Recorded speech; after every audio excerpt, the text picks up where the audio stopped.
Hello बच्चों, don't fear, दिया sir is here. नमस्कार दोस्तों, स्वागत है आप सभी का आपके अपनी YouTube channel super concept classes में। देखिए, आप लोगों का इंग्लिश कोर का जो एग्जाम है 7 और 8 फरवरी को होने वाला है। तो यहाँ पर मैं आज आप लोगों के लिए इंग्लिश कोर का क्वेश्चन पेपर लेकर आया हूँ। आप लोग देख सकते हैं, ये हमारा इंग्लिश कोर का क्वेश्चन पेपर है और ये हमारा 2024 का है। यहां पर मैं आपको very very important subjective questions कराऊंगा जो आपके एग्जाम में डायरेक्ट पूछा जाएगा। तो यहां पर मैं आपको जो क्वेश्चंस कराऊंगा एकदम अच्छे से आप लोग कर लीजिए और बहुत ही सिंपल तरीके से, इजी तरीके से, बहुत ही एकदम इजी लैंग्वेज में आपको कराऊंगा। आप एक बार देखेंगे ना तो आपके दिल में, दिमाग में और खोपड़िया में बैठ जाएगा। आपको टेंशन नहीं लेना है। तो चलिए शुरू करते हैं और एक एक करके हम लोग हर एक क्वेश्चन को देख लेते हैं। देखिए, हमारे पास पहला क्वेश्चन क्या है कि what happened to William Douglas at YMCA swimming pool when he was 11 years old. यानी क्वेश्चन में बोला जा रहा है कि विलियम डगलस जब 11 वर्ष के थे तब इनके साथ YMCA स्विमिंग पूल में क्या हुआ था, यह आपको बताना है। ये जो क्वेश्चन है ये ऐसे पूछा जा सकता है या फिर ये ऐसे भी पूछा जा सकता है। दोनों का मतलब सेम टू सेम है। देखो क्या है कि what is the miss adventure that William Douglas speaks about. यानी विलियम डगलस के साथ वह कौन सी दुर्घटना हुई है जो यहां पर बताया जा रहा है, वो चीज आपको लिखना है। देखो भाई, बात बहुत ही सिंपल है। एक दिन की बात है, जो विलियम डगलस थे ना, ये YMCA स्विमिंग पूल के पास खड़े थे। ठीक है, तो क्या होता है, उधर से एक बच्चा आता है और उनको धक्का देके पूल में, मतलब पानी में गिरा देते हैं। तो कुछ इसी प्रकार से ये पूरा हमारा कहानी है और यही दुर्घटना इनके साथ होता है। इसी को हम लोग क्या करेंगे भाई, इंग्लिश में लिखेंगे। हिंदी से आपको नहीं लिखना। हिंदी से तो बहुत ही आसान है, आप लिख दोगे, लेकिन इंग्लिश से आपको लिखना है। देखो इसका आंसर क्या होगा। इसका आंसर होगा कि there was a pool at YMCA। YMCA का वहां पर एक पूल है भाई। ठीक है, it offered him a good opportunity. ये भाई स्विमिंग के लिए बहुत ही अच्छा अपॉर्चुनिटी ये प्रोवाइड करते हैं। Swimming in the Yakima river was very dangerous. Yakima river में जो स्विमिंग है ये बहुत ही ज्यादा डेंजरस है। His mother had warned against it. जो माँ है बार बार डगलस को बोलते हैं कि वहां पे कभी जाकर तैरो मत, वहां पर मत तैरने जाओ। But the YMCA pool was safe for swimming. लेकिन YMCA जो स्विमिंग पूल है वो सेफ है, स्विमिंग करने के लिए बहुत ही सेफ है। It was 9 feet at the deep end. ये करीबन 9 फीट गहरा है। ये करीबन 9 फीट गहरा है। A misadventure happened when William Douglas was 10 या फिर 11 इयर्स ओल्ड। मतलब जब विलियम डगलस 10 साल या फिर 11 साल के थे तो उनके साथ एक दुर्घटना घट जाता है। क्या दुर्घटना है? He was alone at the YMCA swimming pool. ये भाई अकेले, मतलब अलोन थे। कहां पे? तो YMCA स्विमिंग पूल के पास। He decided to swim in YMCA pool. वो सोच रहे थे भाई, क्या यहाँ पर डिसाइड कर रहे थे क्या यहाँ पे तैरा जाए, इस प्रकार से सोच रहे थे। One day, एक दिन, he went to the pool and a 18 years old person tossed him into the deep end and he felt that he would die। देखो क्या होता है, एक दिन क्या होता है, 18 साल का कोई एक लड़का आता है और उसको धक्का देके पानी में गिरा देता है। जब पानी में विलियम डगलस गिर रहे होते हैं तब उनको लगता है कि भाई अब तो मैं मर ही जाऊंगा, बट क्या होता है, at last somebody rescued him। लेकिन बाद में कोई आकर उनको बचा लेते हैं। तो ये हो गया हमारा इस क्वेश्चन का आंसर। कितना सिंपल है आप देख सकते हो। ठीक है, अगर आप देखो यहां पर जैसे मैंने इतना लिख दिया है, अगर आप एक दो लाइन छोड़ना भी चाहो तो आप छोड़ सकते हो। जैसे अगर आपको ये वाला लाइन अच्छा नहीं लग रहा यहां से यहां तक तो आप इसको भी छोड़ सकते हो। भाई कोई दिक्कत नहीं है, आप थोड़ा बहुत छोड़ छाड़ के लिख सकते हो। कोई और ऐसा लाइन है जो आपको सही नहीं लग रहा है, जो आप याद नहीं रख पा रहे हो, आप उसको छोड़ दो। तो ये हो गया पहला क्वेश्चन जो बहुत ही ज्यादा इंपॉर्टेंट है। इसके बाद आगे बढ़ते हैं, अगले क्वेश्चन को चलते हैं। अगला क्वेश्चन देखो हमारे पास, अगला क्वेश्चन क्या है। तो अगला क्वेश्चन हमारे पास है कि why did M Hamel put on his special dress. जो एम हामिल थे वो स्पेशल ड्रेस क्यों पहनते हैं? जो लास्ट लेसन वाला जो क्लास था उस दिन ये स्पेशल ड्रेस क्यों पहनते हैं? तो देखो भाई, यहां पर सबसे पहले हम लोग एम हामिल के बारे में थोड़ा सा बता देंगे। और एम हामिल का उस दिन स्कूल में लास्ट क्लास होता है, वो लास्ट लेसन होता है, इसलिए अच्छे तरीके से फॉर्मल ड्रेस पहन के जाते हैं। साथ में बच्चों के लिए नोटबुक्स भी लेके जाते हैं। ठीक है, तो देखो इसका आंसर क्या होगा कि M Hamel was a French teacher. ये फ्रेंच लैंग्वेज का एक टीचर था। He loved France and French from the core of his heart. जो एम हामिल थे ये फ्रांसीसी मतलब फ्रांस देश को और फ्रेंच भाषा दोनों को अपने दिल से प्यार करते थे। He considered French as the most beautiful language in the world. इन्होंने क्या कंसिडर करा है कि जो फ्रेंच लैंग्वेज है ये पूरे विश्व का, पूरे दुनिया का क्या है, एक ब्यूटीफुल लैंग्वेज है।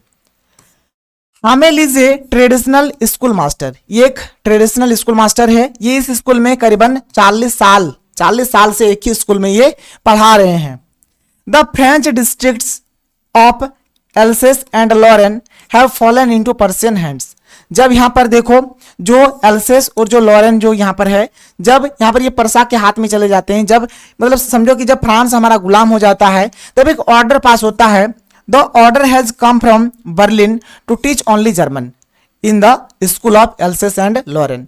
मतलब फिर क्या होता है, देखो जब पर्सिया इसको गुलाम बना लेते हैं तो यहाँ पर क्या होता है, बर्लिन से एक ऑर्डर आता है कि अब यहाँ पर जो एल्सेस और लॉरेन की जो स्कूल है, इन स्कूलों में क्या होगा, केवल और केवल यहाँ पर अब जर्मनी भाषा से पढ़ाई होगा, फ्रेंच भाषा से पढ़ाई नहीं होगा।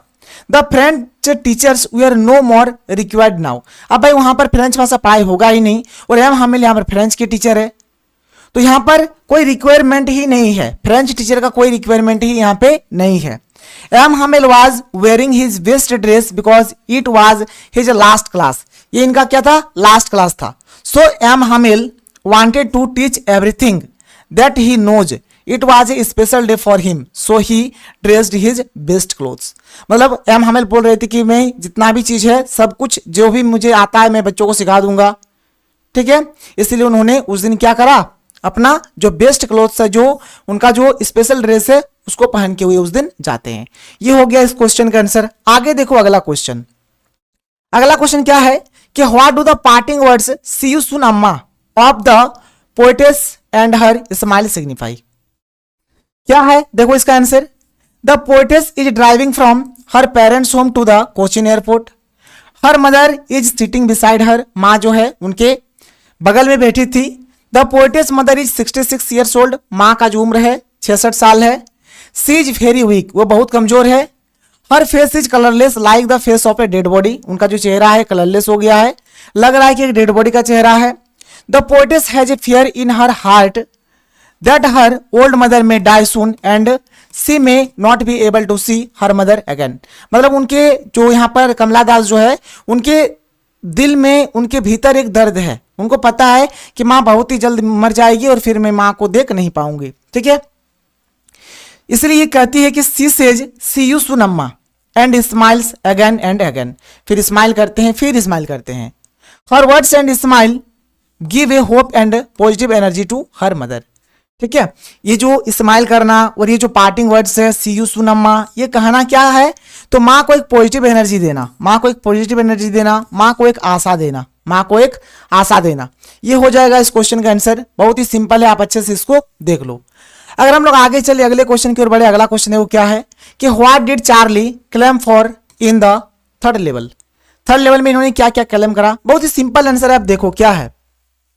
Charlie is the chief character of the story the third level. Charlie क्या है, द थर्ड लेवल स्टोरी का एकदम मुख्य कैरेक्टर है। He is a young man, यह एक यंग मैन है। ही इज 31 ईयर्स ओल्ड, ये 31 ईयर्स ओल्ड मतलब जवान है, मतलब 31 साल इसका हो रहा है। He lives in New York, he works in an office, his hobby is stamp collection. There were 2 levels on Grand Central Station, Grand Central Station पे 2 लेवल था। But Charlie holds that there are 3 levels, but Charlie एकदम बोलता था कि इसमें नहीं 3 levels है, जबकि वास्तव में 2 लेवल्स था। So the third level is a product of his imagination. तीसरा लेवल कुछ नहीं था बल्कि उनके इमेजिनेशन का परिणाम था।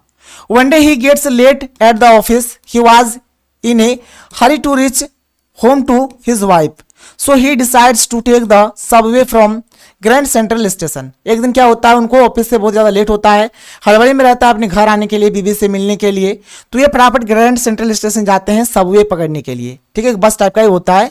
ही goes down to the second level, उन्हें जैसे सेकेंड लेवल जाते हैं वे खो जाते हैं। क्या है, he gets lost. He feels that the station is growing like a tree. फिर वे फील क्या करते हैं कि ये जो स्टेशन है ये पेड़ की भांति बढ़ रहे हैं, पेड़ जिस प्रकार से बढ़ते हैं ट्रीज की भांति ये बढ़ रहे हैं। As soon as he enters the third level, धीरे धीरे ये क्या होता है, तीसरे लेवल में पहुंच जाता है, मतलब ये इमेजिनेशन है, ये सोच रहे हैं, तो ये तीसरे लेवल में पहुंच जाता है।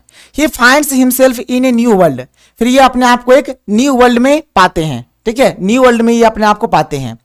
Here peoples are wearing old fashion clothes, जब वहां पर जाते हैं देखते हैं जो भी लोग हैं वो ओल्ड फैशन क्लोथ्स पहने हुए हैं, मतलब पुराने जमाने के जो कपड़े हैं वो ये पहने हुए हैं। They have long beards and fancy, क्या है, मॉइस्चर्स, मतलब उनके पास क्या है भाई, मतलब लंबे लंबे क्या है, दाढ़ी है, और फैंसी फैंसी मूछे हैं। तो कुछ इस प्रकार से ये देखते हैं।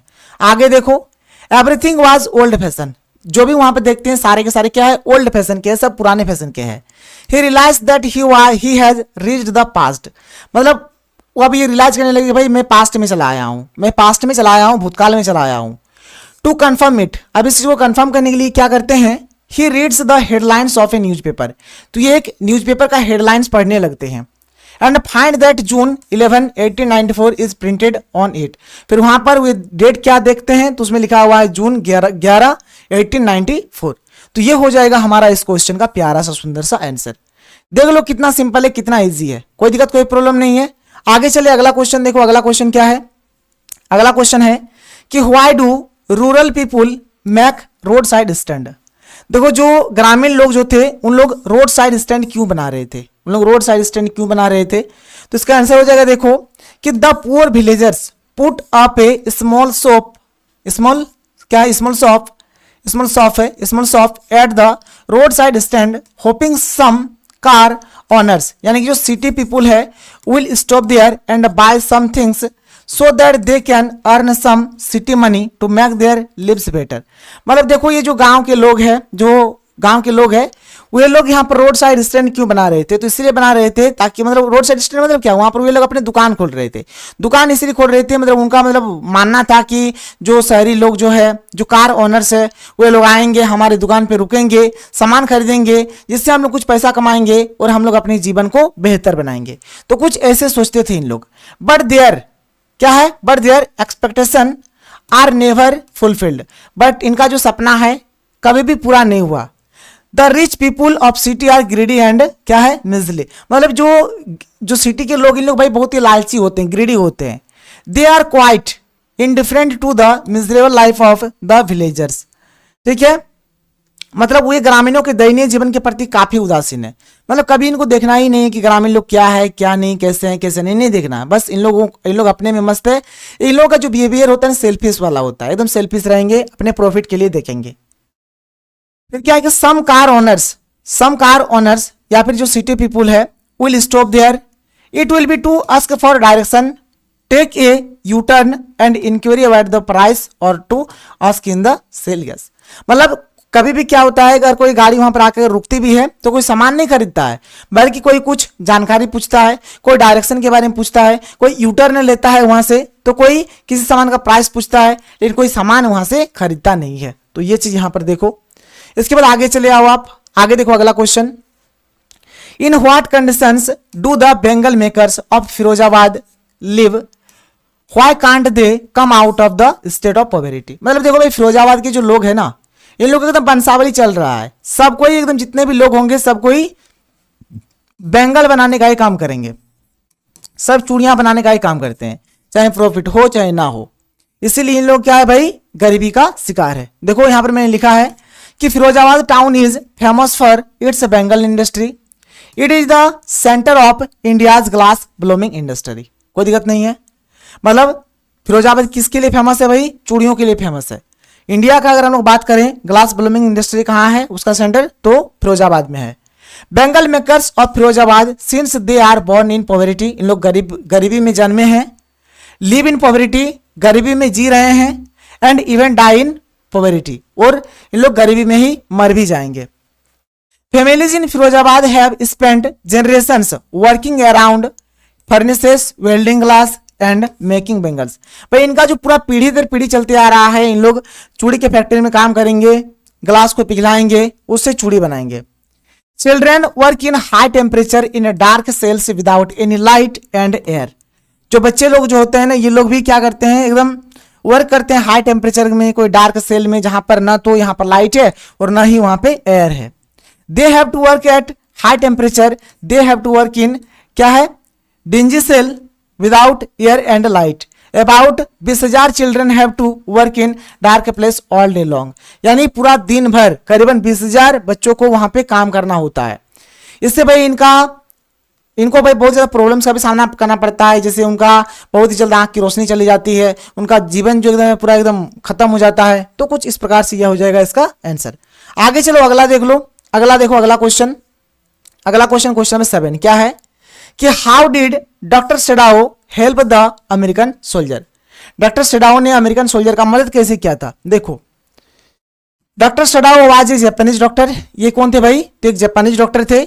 ही was a very famous doctor, और ये एक बहुत ही फेमस डॉक्टर भी है। His house was built on a spot of the Japanese coast, और इनका जो घर है एक समुद्र के बीच, जापान का एक समुद्र का बीच है, वहां पर बना हुआ है। वन इवनिंग, एक शाम की बात है, an American soldier fall down with his face in the sand. ठीक है, एक क्या होता है, एक अमेरिकन सोल्जर अपना जो माथा है वो अपने सैंड यानी बालू में गड़ा हुआ कुछ इस प्रकार से है।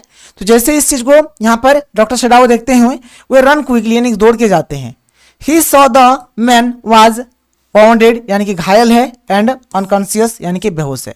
जब वहां पर जाते हैं तो देखते हैं कि जो ये सोल्जर है ये क्या है, घायल है और बेहोश है। और भाई देखो जिस टाइम का ये स्टोरी है उस टाइम जापान और अमेरिका एक दूसरे का दुश्मन है, क्योंकि अमेरिका ने जापान के 2 शहर हिरोशिमा और नागासाकी पे परमाणु बम गिरा दिया था, इसीलिए। ही वॉज ब्लीडिंग, उसका ब्लीडिंग भी हो रहा था। He was an enemy soldier, वो एक इनेमी सोल्जर था, दुश्मन सोल्जर था। He had no reason to save, कोई रीजन नहीं था कि उसको बचाया जाए। हिम येट ही टूक हिम टू हिज हाउस, लेकिन फिर बाद में क्या करते हैं, जो डॉक्टर सेडाओ है उस सोल्जर को अपने घर ले जाते हैं। He asked Hana to bring hot water, Hana को बोलते हैं भाई गर्म पानी लेके आओ। They did not want to tell their servant about the white man, ये लोग अपने नौकर को नहीं बताना चाह रहे थे इस अमेरिकन सोल्जर के बारे में, व्हाइट मैन के बारे में, क्योंकि अगर नौकर को बता दिया जाए कहीं, अगर वो जाके किन्हीं और को बता देगा तो फिर प्रॉब्लम हो जाएगा, इसीलिए। At last doctor Sadao operated upon him and saved his life, और फिर ऑपरेशन करते हैं डॉक्टर सेडाओ और उनका जीवन बचा लेते हैं।